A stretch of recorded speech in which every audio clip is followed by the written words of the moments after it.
আসসালামু আলাইকুম, সবাই কেমন আছেন?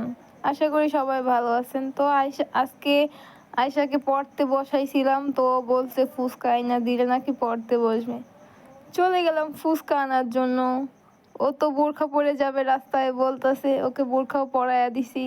হাঁটতাছি অন্ধকার রাস্তায়, হাঁটতেছিলাম, হাঁটার পরে একটু সামনে যাওয়ার সময় একটা বাইক আসছে, ও আসে তো খুব ভয় পেয়ে গেছে। তাও হাঁটতেছি।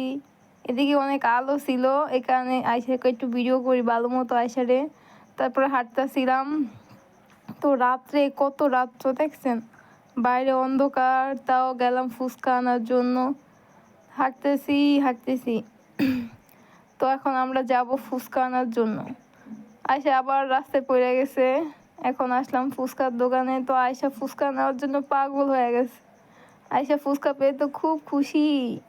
তো যাই হোক, বাসায় চলে আসলাম।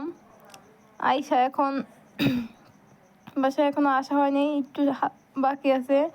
বাসায় এসে পড়েছি, বাসায় এসে এখন ফুচকা বানাচ্ছি।